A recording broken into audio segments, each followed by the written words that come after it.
Asia has become the new Mecca for mountain hunters.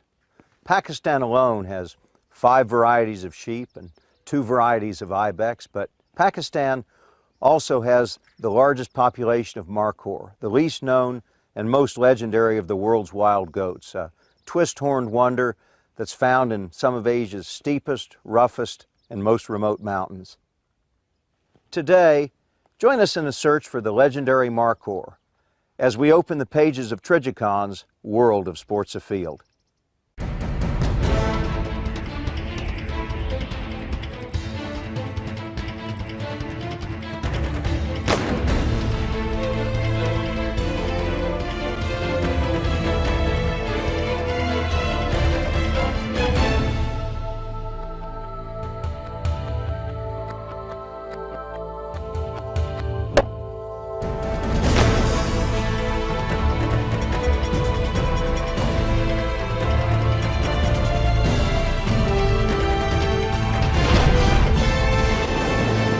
Trijikhan's World of Sports Afield is presented by Trijikhan, Brilliant Aiming Solutions, DSC, the Dallas Safari Club, Ruger Firearms, Hornady Manufacturing, accurate, deadly, dependable, the Wildlife Gallery Custom Taxidermy Studio, Zeiss Sport Optics, Boyd Harness Company, Cannon Safes, nothing protects like a cannon, the Wild Sheep Foundation, and Les Chameaux, the best boots money can buy.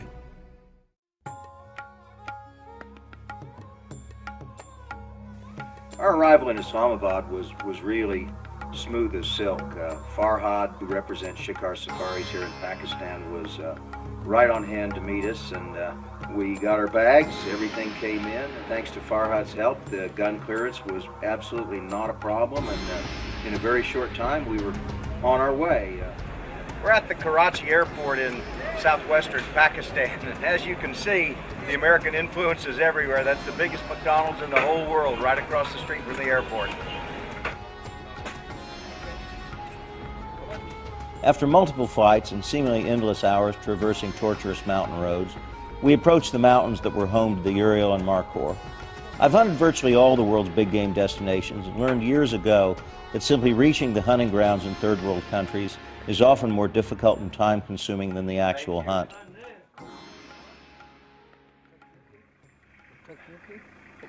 Well, this is the Torghar markhor area, and we're looking at it all around. Sometimes they walk from camp. They say they've got a really nice one spotted, and we'll go look for him, but I think first we're going to check the rifle. Boy, this is a shot that I want to make sure I get as good as I've ever made a shot in my life. All right, well, we're all set. We got the rifle all wrapped up against the cold, just like me, and it is cold this morning. This is a big change from where we just came from down in Baluchistan, but it'd be a good day to be in the mountains.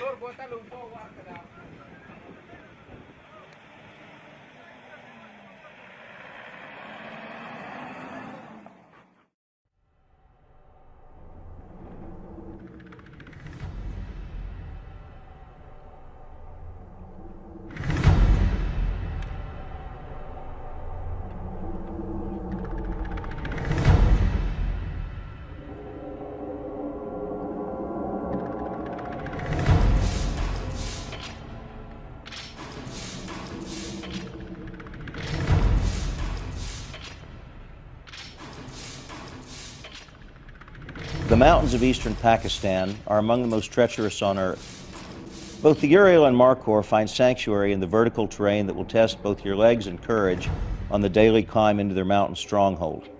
Here, a misstep could truly be your last. Although you'll spend most of your climb carefully placing your boots on solid footing as you cling to a rock wall, you must also be aware of falling rocks from above, another hazard of mountain hunting. Once an area offering a good view of the country is reached, out come the optics. A quality pair of binoculars like my Zeiss, combined with a spotting scope to make final evaluation of trophy quality at long range, are vital to the success of this hunt. In country like this, you want to let your eyes do most of the walking. Craig's boots are pointed uphill when Tridgecon's world of sports afield returns.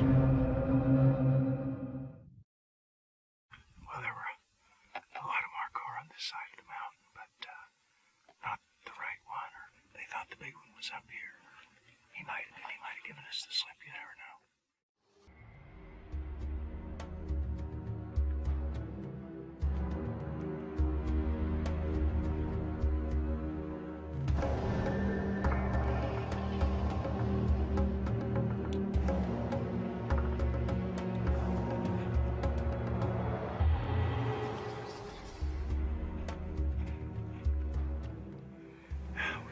This next little saddle, we actually saw a group of Uriel sheep go over the top. The ram doesn't look bad. We needed a closer look at him. It was about 700 yards when he topped out, but if they stayed in this next valley, we may get a better look.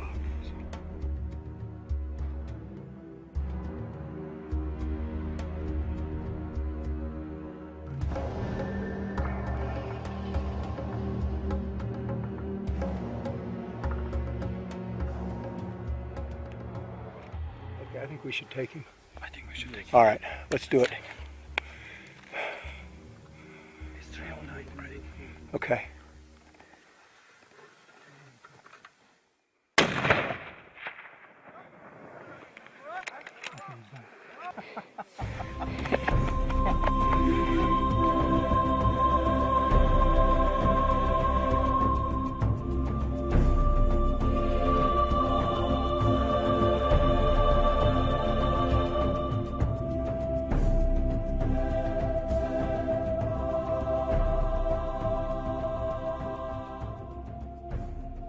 Well, guys, we had a long day on the mountain. Yes. And at the last minute, things kind of turned around a little bit. We were really looking for markhor, but I wanted an Afghan Uriel real bad.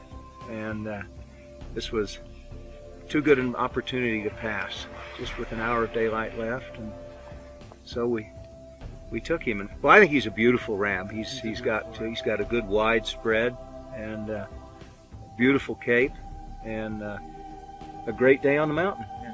Thank you very much. Sarp, good job. Craig Boddington's quest for markhor in the rugged mountains of Pakistan begins when Tridgecon's world of sports afield returns. Well, got day 2 for the markhor. We kind of left one last night up on a ridge that looks like he's worth another look. So maybe he stayed there the night, maybe not. But got another beautiful clear day and it's time to go. Well, this isolated farmhouse is at the absolute end of the road, and not much of a road at that. But we've already got some markhor spotted from right here, so that's a good omen. It looks like a group of females, and it may be the same female we saw yesterday. We've got markhor here, and that's a good sign.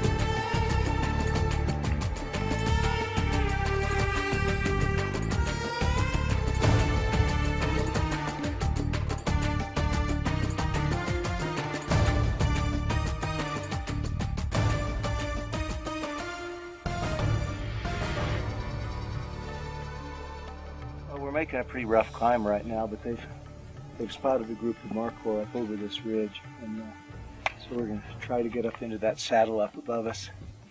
It's a bit of a climb, and by the way, I'm scared to death of heights, but if there's a markhor at the top, I can get there.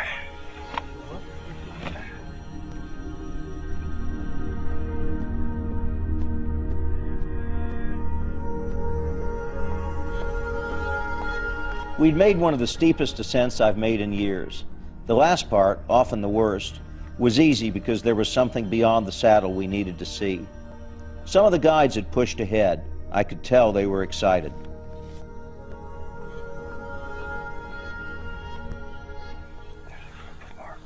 Right over the ridge. We don't yet know if there's a big one or not, but should be a group that has the big one in it.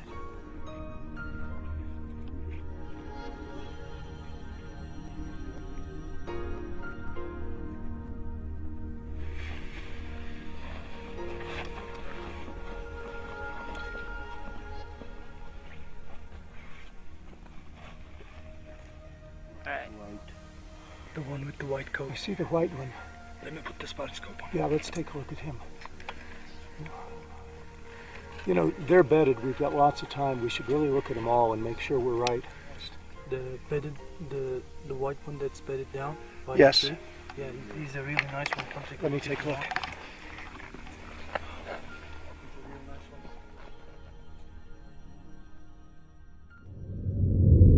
One of the most important shots of Craig Boddington's hunting career is moments away when Trijicharn's world of sports afield returns.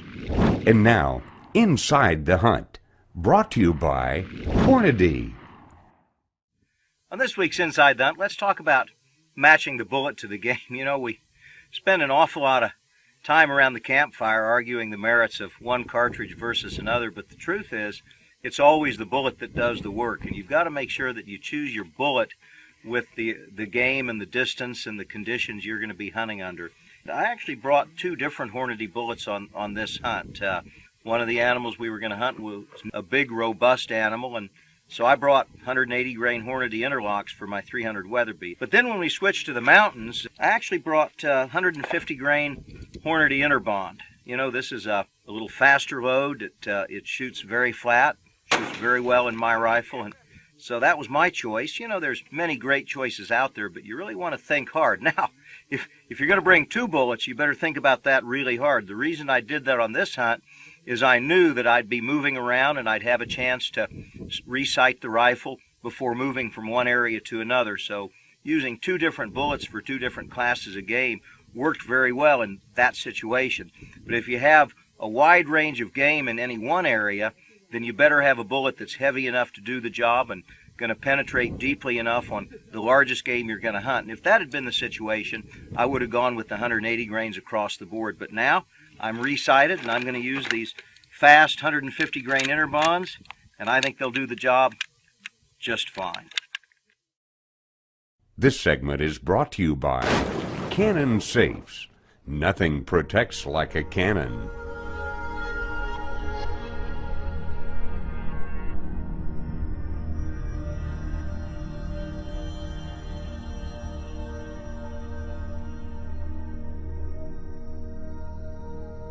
We've got a whole bunch of Markhor bedded on the far slope. There's several males. We haven't seen these before. And the one big one we definitely haven't seen before. Yeah, they're about 385 yards. That's not an easy shot, but we don't have much wind, and they're good and stationary. So I think we should probably take that shot. So we're going to go ahead and get ready. And I'm going to study it for a little while, but I think we'll probably take the shot from here.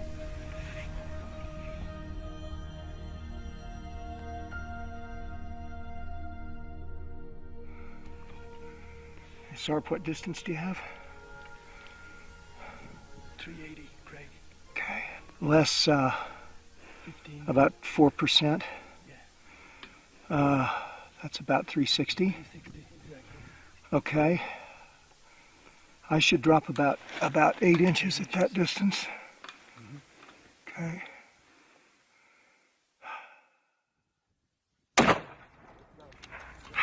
He's going down. He's going down towards those rocks. He's below this boulder for me now. I can't see him.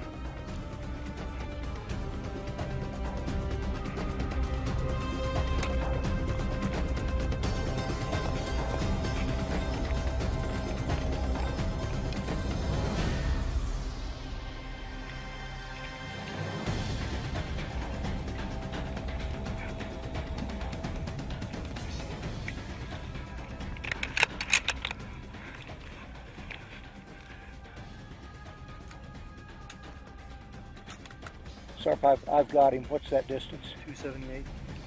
Okay. Using my scope right now. Now he's way downhill. It's got to be somewhat less than that for the shot. Go for 250. Probably 250. Yeah. Should be dead on. Bad angle. I need him to move his head. Wait for a while. Okay.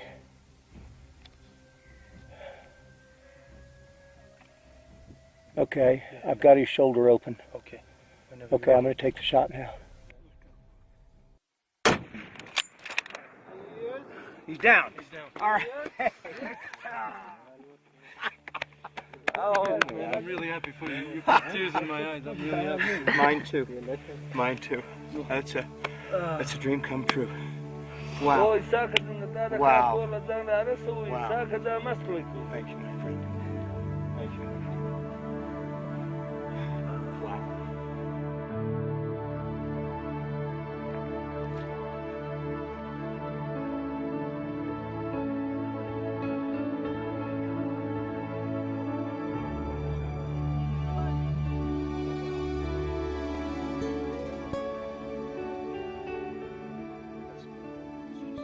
We made a terrible climb, and I honestly didn't know until we were most of the way up that they'd actually spotted something. I was just climbing and doing the best I could, so we came up over a rock, and there was a whole bunch of them, and this is clearly the best one. This is the one they're looking for. The Suleiman Markhor is the smallest of the Markhor, but it's really the most beautiful. It's the one that has these incredibly twisted horns, and you look for one that has at least 4 turns, but you also want space between the turns. And Sarp, when you saw this one, you knew he was the right one. Yeah, exactly.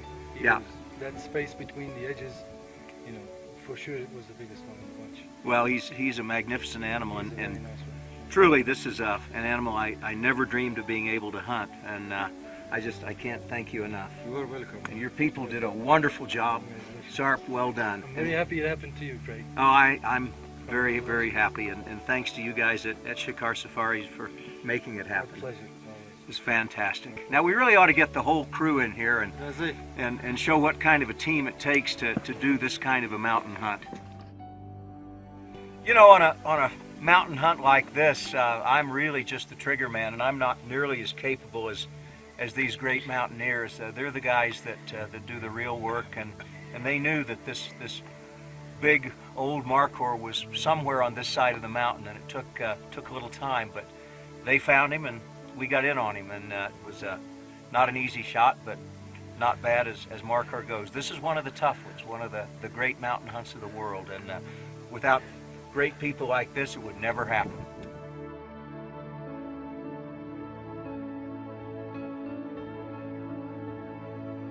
It had been a great hunt.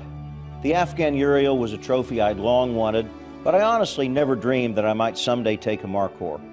I will treasure the memory of my time in Torghar for the rest of my life, and I'll always be grateful to the Shikar Safari team for making it happen. This was my second trip to Pakistan. It's true that this country has problems, and only a fool would say that the border areas are completely safe. But I can honestly say that I've never felt threatened in that country. In hunting distant lands, you meet people of many different cultures, but on the mountain, we share a common bond as hunters.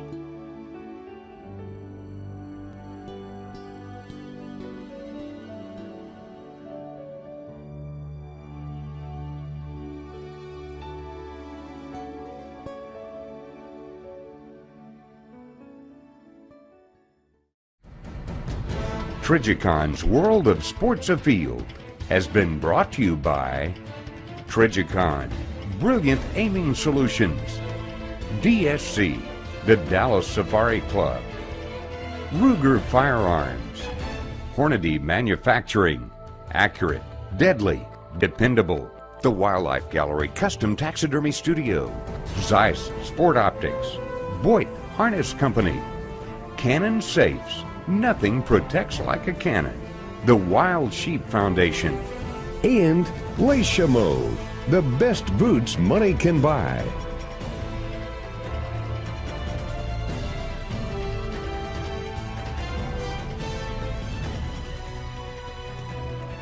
Closed captioning provided by Getting Involved, a guide to hunting and conservation for kids.